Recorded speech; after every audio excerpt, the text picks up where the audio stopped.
Hello my dear students, welcome back to the geology lab. I have given you two maps to solve perhaps. First the topographic map, second map with the vertical rocks, and perhaps almost all of you have solved that map. It was an easy map. I am again indicating some section lines here. You can see these section lines. You can use this or you can have your own section line also.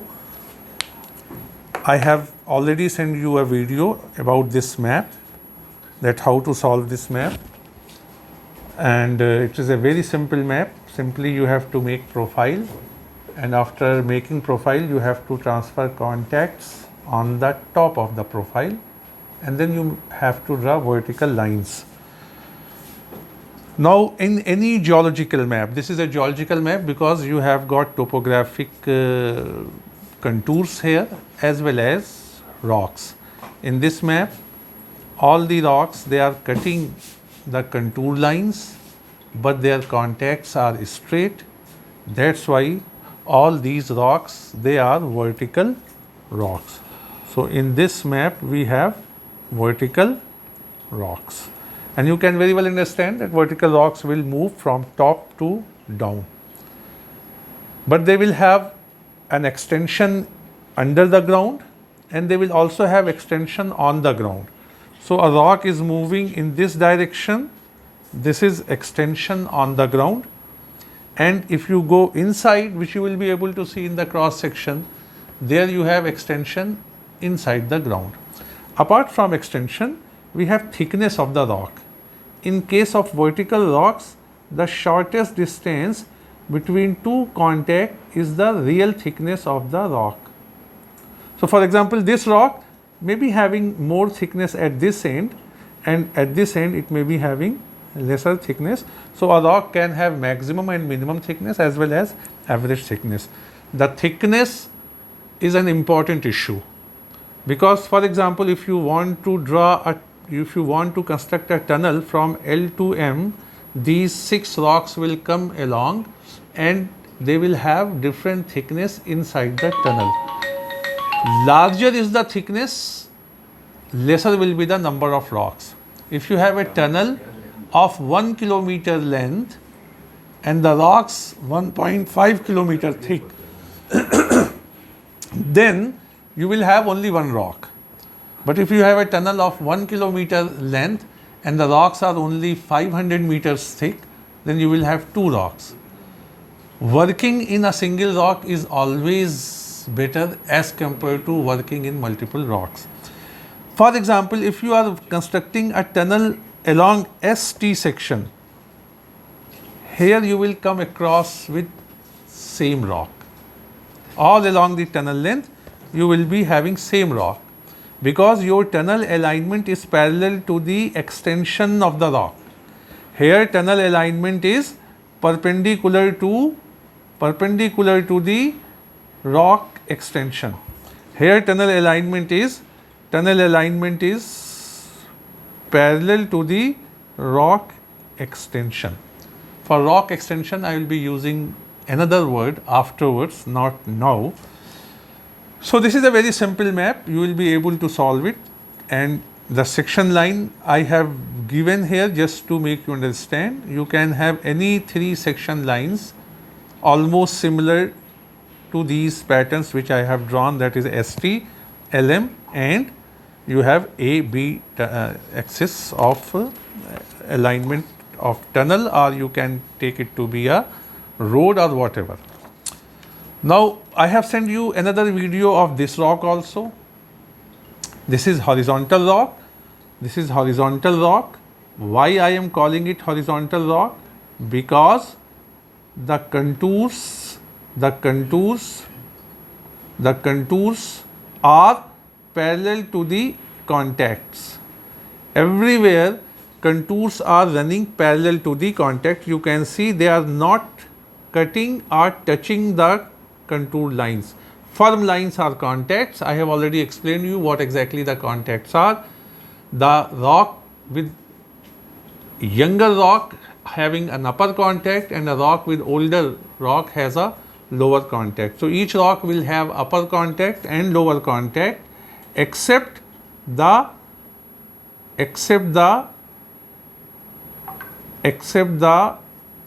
youngest most rock, which will not have upper contact, it will have only lower contact, and the oldest rock, which will have only upper contact and will not have lower contact.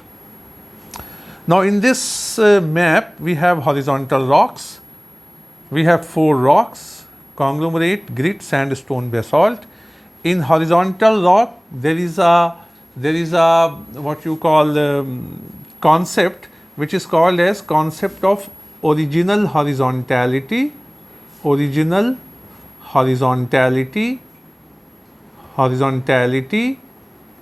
I am not going to explain you just now. There is one more concept, that is concept of superposition. The concept of superposition says that if the rocks are horizontal, the youngest rock will be at the higher elevation, the youngest rock will be at the top, and the oldest rock will be at lower elevations. That means it will be found in valley. In previous video, I have drawn a cross section along this, and I have shown you rock 1, 2, 3, 4, that is all rocks have come along their section, that is conglomerate, grit, sandstone and basalt. Today I am taking another section, that is QR section. Along the section line, that means if you move from Q to R, below your foot you will find conglomerate followed by grit, and then again conglomerate followed by sandstone. Basalt is not coming below your foot. That means you are not able to touch that rock, but this rock will be there under the ground. So in any geological map, whenever we solve this map, we have to work out the underground situation of the rocks also. Even if any rock which is not exposed, which is not shown on the ground, and if it is there, it must be somewhere under the ground, and we have to find it. Where lies that very rock which is underground? It can be 1 rock, it can be 2 rock, or it can be 3 rock. When we progress in this lab, we will have all those situations, all those conditions. Now first of all, I would like to solve for you this QR section, because after solving this we will get some questions, we will raise some questions, and I will let you know that how to answer that question. So I am going to draw a geological section along this section line. For that, what we have to do, we have to fold the map along the section line, and we have to transfer this line onto our drawing sheet, along a horizontal line. So I have drawn a line which should be at least of length of the section. I have drawn slightly larger, no problem. I will take out that much of section which is of our interest. So I am having a line here, and I am having a line here. On this we will be having a scale. This is our QR section. This is our base line, which is taken to be a 0 line. On both the side we have to have a scale. Now I will draw the scale. For example, here it is 100, 200, 300, 400, 500, 600, 700, 800. Highest contour I am getting is of 800. So I will go up to 900 or 1000. So this is 1000, 800, 600, 400, 200, and this is 0. I will draw similar lines here also. This is 100, 200, 3, 4, 5, 6, 7, 8, 9 and 10. So here I can write the value 100, 300, 500, 700. I am skipping the mid values just to save on time. After doing this, we will again put the map.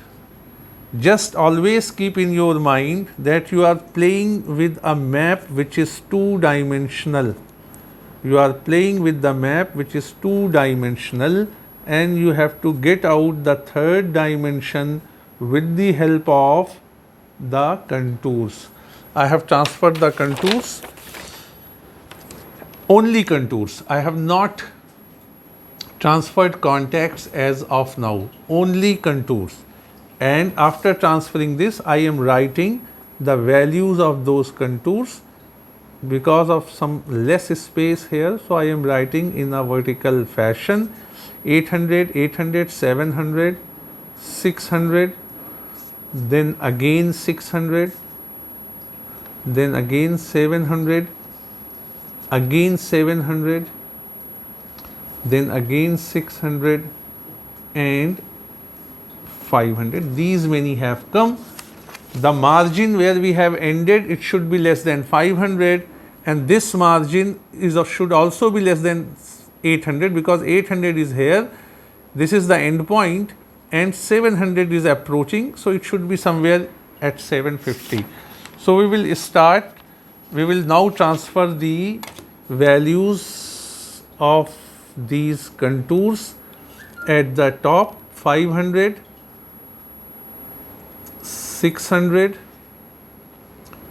700, again 700, then we have again 600, again 600, again 700, now 800, again 800. So these are the points which I have transferred.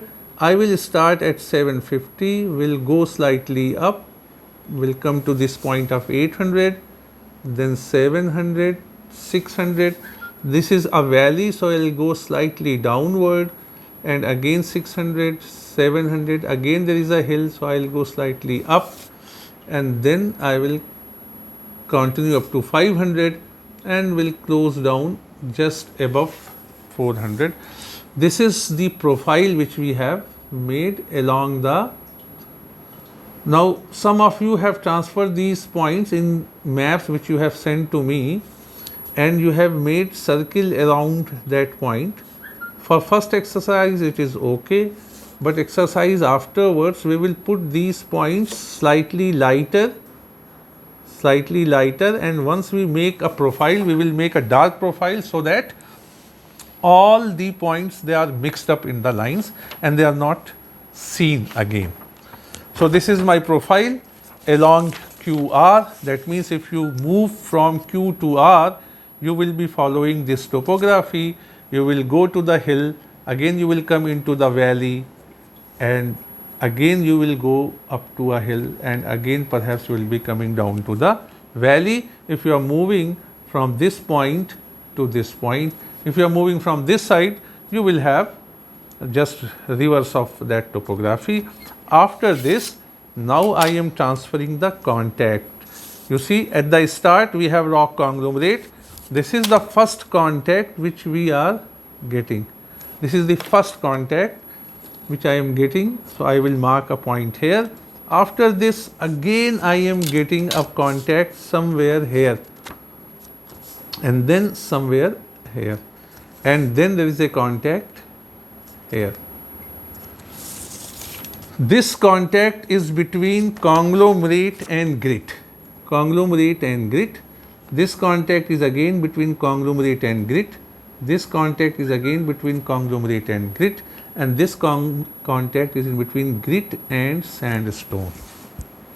So that means this contact, and this contact is same contact, because they are in between two same rocks. They should be taken in a one line.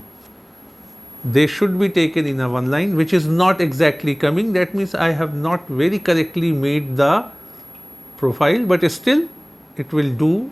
It will do my job. I have drawn this first contact because the rock is horizontal. So, I have drawn a horizontal line.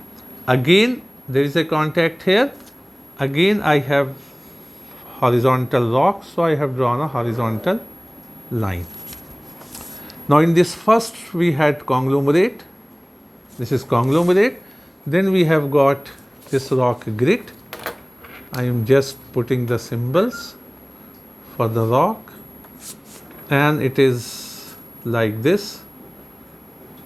This is again conglomerate. A little bit of conglomerate is left on this hilltop because rest of it got eroded. Here, because hill height was more, so you have more conglomerate. So, what is leftover thickness? This is the leftover thickness of the rock. This is the leftover. Here leftover is very less, here leftover is more. After this rock we have sandstone here. But I can't put sandstone all through this because below this lies somewhere the rock basalt. And where is that? Where is the contact between sandstone basalt? That we have to find out. Here lies the importance of the thickness of the rock. In the previous video of horizontal rock, I have got this contact which is missing along the section line because that section was such that it has touched all the contacts. But here the situation is slightly different. So, I need to work out the thickness of the rock. Now, if you see here, the thickness of rock grit has come almost, it has come 230. 230 is the thickness of grit, 230. Some thickness will be of sandstone, and then there will be some thickness of available basalt. If I see the thickness of conglomerate, so it is left only at this place maximum 120 meter is left rock. Here it is only 40 meter or so. Now, we have to work thickness from the map. In almost all the exercises, you will draw section, and in drawing section you will get some thickness, but that thickness will differ from person to person. Somebody has drawn in other slightly changed way, somebody has drawn from other sections. So, there will be some variation in the thickness of the rock as per drawing. But if you measure the thickness from the map, that thickness will be taken to be the real thickness, which will be same for almost everybody. For horizontal rock, there is a concept of law of superposition and original horizontality, because rocks are originally horizontal. So, if we can get the elevation of the contacts, for example, if we can get the elevation of this contact and this contact, so I will reduce this value from this value and I will get the thickness. This is only in the case of horizontal rock. Any rock which has got two contact, if you can get the exact elevation of that contact, upper and lower, the difference will be the thickness.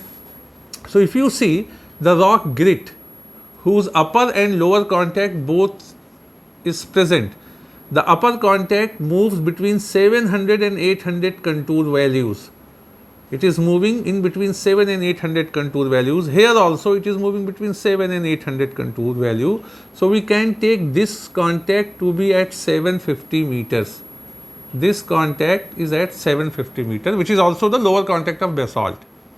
The other contact with sandstone, which is its lower contact, if you can see, it is running between 500 and 400. So, this can be taken at 550. 500 and 600, this is 600 contour, this 500. It is here also you can see this contact which is between grit and sandstone is running between 600 and 500, anywhere you can see. So, that means this contact lies at 550 meter. This is upper contact of sandstone, which is a lower contact of grit. The lower contact of sandstone is with basalt, which lies here, which is in between 300 and 400. That means we can take it to be at 350. you can take it to be at 350 here also, because it is moving between 400 and 300. So it is at 750 and the lower is at 550, the upper is at 550, lower is at 350 and the upper of basalt is at 350. So you reduce it, so you get the thickness of 200 meter here and 200 meter here. So sandstone is 200 meter, grit is 200 meter from the map. From my drawing it has come 230 meter because of some error in my drawing. Now we have come to know that this sandstone is 200 meter thick. So I will take 2 centimeter from here. I will take 2 centimeter from here because this is the upper contact of sandstone.